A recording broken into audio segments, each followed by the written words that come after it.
Hi everybody and welcome back to my basement once again. Today we're gonna check out the new WalleFPV Eagle2 drone. You may recognize this logo, it was from YMZ FPV, they just changed name to WalleFPV. And also the Eagle 1 I already reviewed, it was one of the smallest drones with O3. This is the same with the O4 Pro system. Let's open the box and see what's inside. We got two warning notes, two bags, one has the tools and all the screws you need, and the other comes with the 3D printed battery trays and the recommended propellers. They are Gemfan 1808 3 blades. Optionally you can get these 35mm propellers from Gemfan. They are a little bit smaller than the 40mm. Probably they're gonna fly zippier, a little bit more agile. These ones are gonna be more efficient. I'm gonna try both. And finally, you got the drone itself, which you can see how small it is. I have the without camera version of this drone. I need to put my own, but already you can see the crazy amount of design that went into it. They wanted to create a more premium product compared to the other ones, and for sure they did. This is aluminum 70-75, it's super light but super stiff. You can see they CNC it down to nothing basically, it's less than a millimeter, but still it's super strong. And this new version I feel like is a lot lighter than the old one.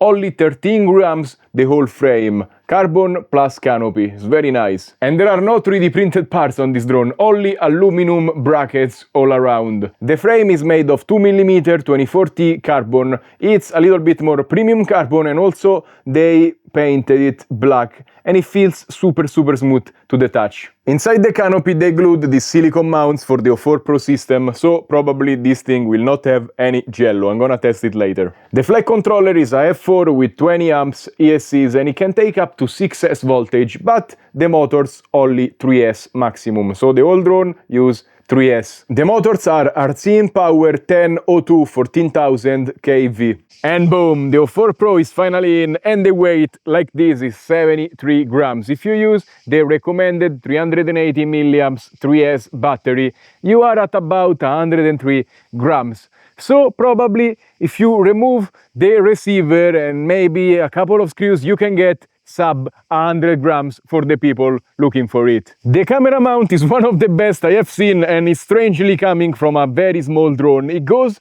from 0 degrees all the way up to 50. It goes even higher than this. It's a little bit strong and stiff, but it doesn't move once it's in place. Look at the crazy camera angle. Of course, the camera is gonna be a little bit exposed, but at least you don't get the propellers in view. This is the TPU battery tray at the bottom. It's not secured with screws, but once you put the battery, it kind of locks in place and it's really hard to make it come off. And finally, it's time to fly. I'm gonna use first the 40mm propellers. They are the bigger ones and the ones that make more sense in my mind. Probably we will get more flight time out of them. And then in the second flight, I'm gonna use the 35mm ones. They are smaller. Maybe it's gonna be a little bit zippier.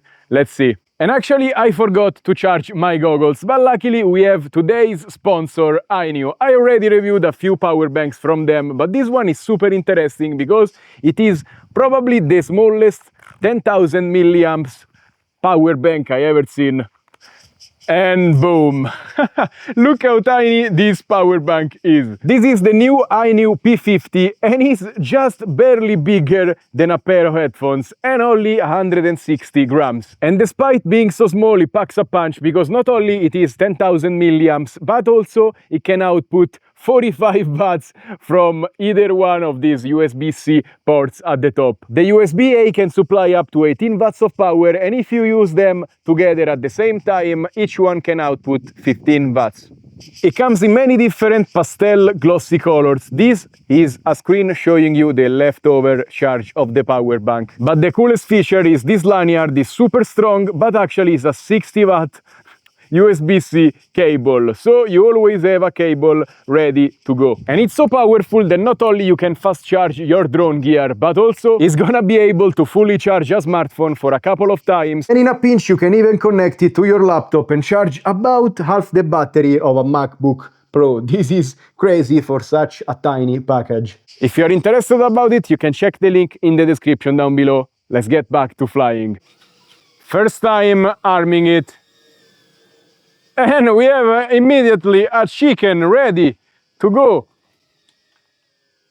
I don't know if I'm not used to this radio because I'm using Express LRS, or maybe the drone is a little bit jumpy, powerful. I also not been flying for a little bit, so I have to get back to it. But the drone is quite silent, I have to say.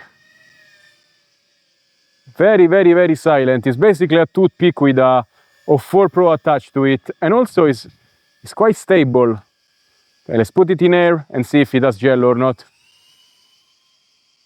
Maybe at 100% it seems to have jello, but I don't know if it's a vibration or jello. Maybe it's just vibration.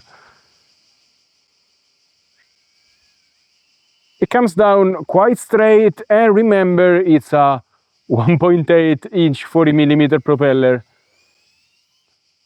It's kind of pushing above its class. I saw a little bit of a sway there. It wasn't completely straight. Now today is a great day, there is not much wind, and it seems to have a little bit of a prop wash, I may say. It flies straight, but when you go upside down, it loses a little bit of authority. Also remember, this drone is tuned at 80% maximum power, because if you go 100%, it may spin up the propellers too much, and they may fly out, because they don't have retaining screws, they don't have T-mount, this kind of propellers. So even then, they suggest keeping it at 80%. Yeah, this is not my usual radio, but yeah, the drone feels great. I don't know what are the advantages of going this small with a O4 Pro. It's maybe more for novelty, for saying probably this is the smallest. If I had to choose, I would have gone at least 2 inches with this, just like the original Eagle drone. It was flying quite better. This one is a lot more silent, is a lot more low profile, so for sure it has advantages. It is 3S and it's not too bad. Let's see if I can power loop here. Yeah, I mean, for its size it's not bad, but sometimes it sways left or right. You see, I did not do that, and that's what's concerning me. It's quite good, but I feel like at this size you get more disadvantages than advantages. They managed to make it feel quite good, but still we got very, very small propellers. Okay, it was time to land anyways. 3 minutes and 15 of quite pushing. If you don't push too much, it's probably gonna do 4 minutes, 4 minutes and 30, even 5 minutes with this battery and these propellers. And this is how I found it on the ground. It's missing a propellers just by barely touching. I didn't even call that a crash. It was sagging and the battery touched the ground and the drone tumbled. That is enough to lose a propeller. So I don't know, I don't trust not having retaining screws on these propellers, because if it happens on the ground, it's fine, but if it happens mid-air, you lose a propeller, your drone is KO. And finally, it's time to fly with the 35mm propellers. They look comically small for this drone, and I'm gonna be impressed if they fly better than the 40mm. Let's find out. Okay, kind of makes even a little bit high. Yeah, maybe more noise. At least it's more high-pitched. It kind of whistles in the air.